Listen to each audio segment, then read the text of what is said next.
In this section, we're going to talk about some of the MVP tools that are out there and what you can use in order to get a product that is the right product and the fastest to market.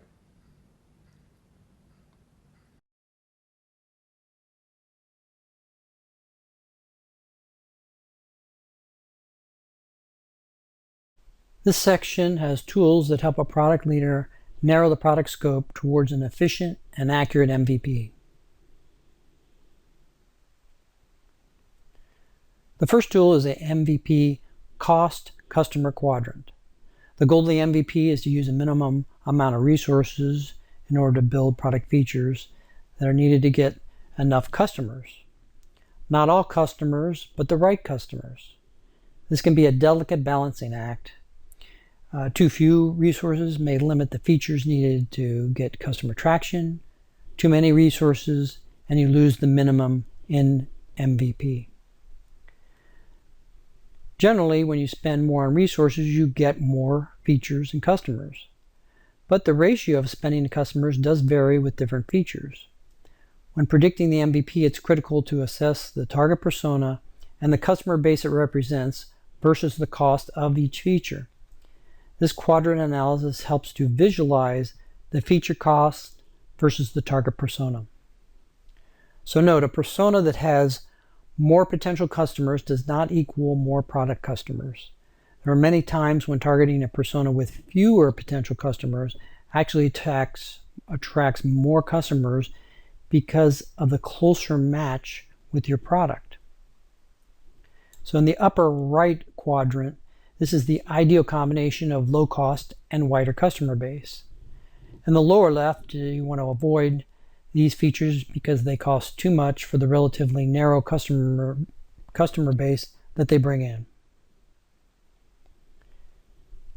The second tool is the MVP development ease versus differentiation quadrant. This is another quadrant analysis to help evaluate development trade-offs for your MVP. It evaluates the trade-offs between ease of development, cost, and the product differentiation. Assuming your product has competition, and whose doesn't, much of your sales will be driven by the functionality that sets it apart. So in the upper right quadrant, this is the most desirable: easy development, which means quick to market or lower cost, and the most market differentiation. The lower left quadrant is the least desirable, so it's harder development, which means slow to market or higher cost, and the least market differentiation.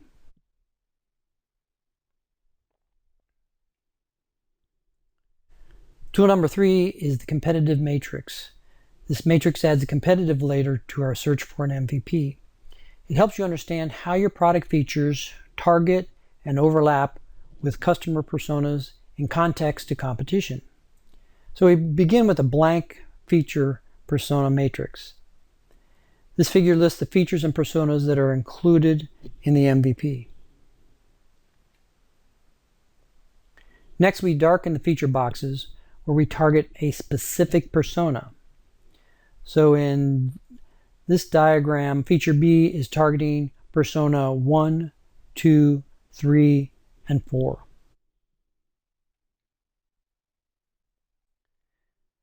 And then last, we add red circles to represent where the competition has features that target a persona. So now we've got where we're targeting with our product and where the competition is targeting. So competitors A and B are shown here to provide context for your MVP and to make informed decision about which features to build. Should I go head-to-head with the competition and build features that attract the same persona? Or should I spend time on features where there is no competition? So in this example, what represents the product differentiators? So the answer is the gray boxes that have no red circles, no competitors.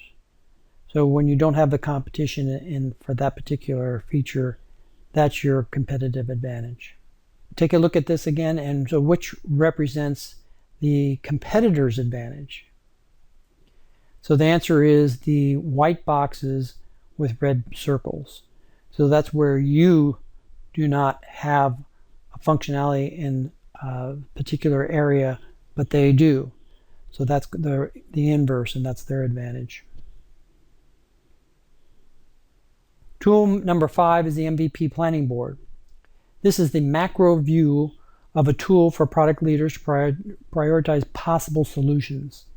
It incorporates the business model canvas and several other planning tools that are out there. The planning board leads you through a step-by-step exercise to discover what to include in the MVP. Details of this MVP planning board are in upcoming slides. Let's zoom in on the MVP section. To begin, use the component parts from your important stories to fill in these 3 columns. Product details help to bring clarity and accuracy to this exercise.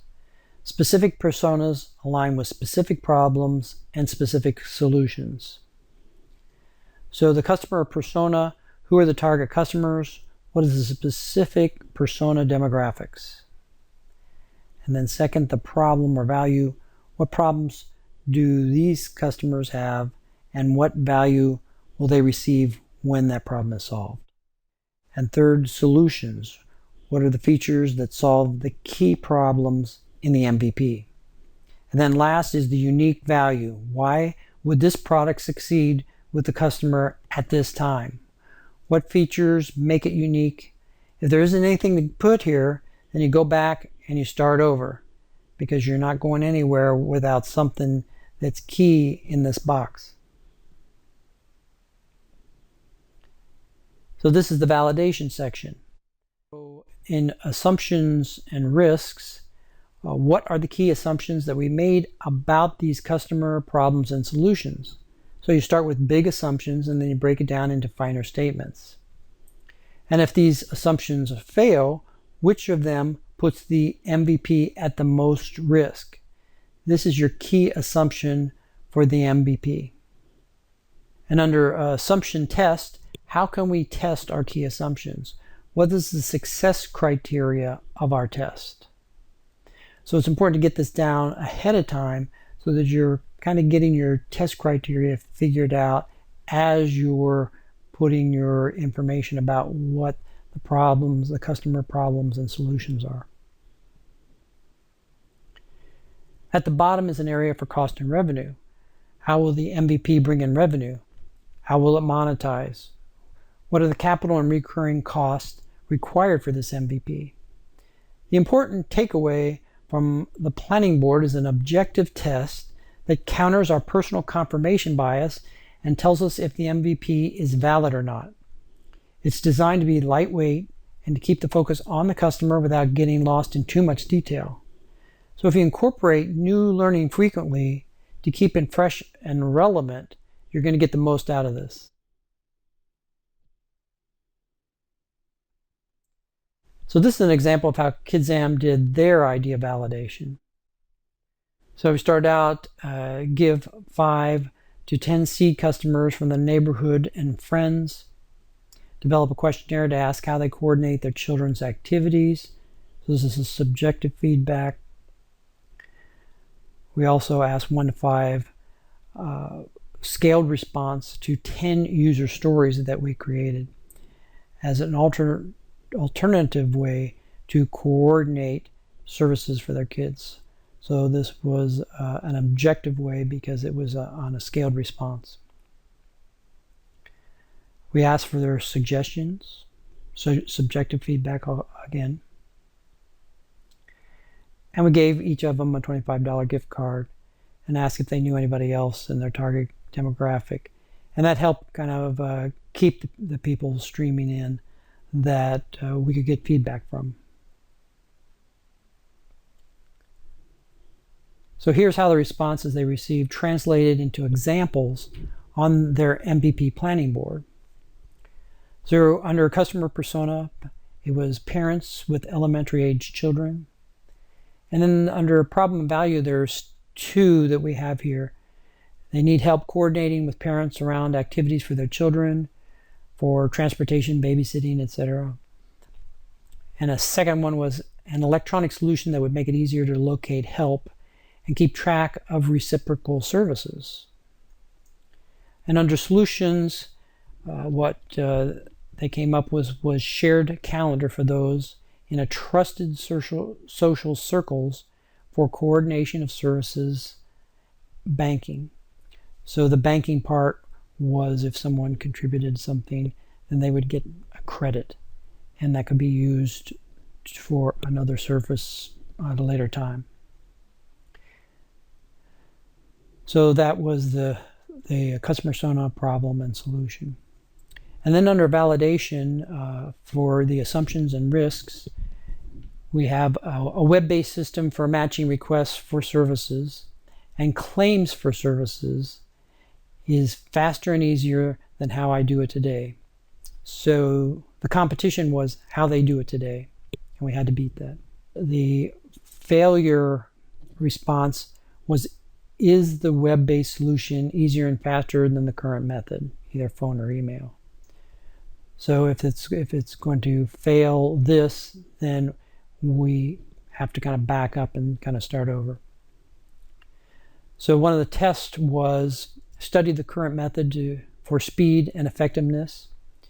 And how does KidZam compare the effort, the ease, speed, cost, social contract with other products?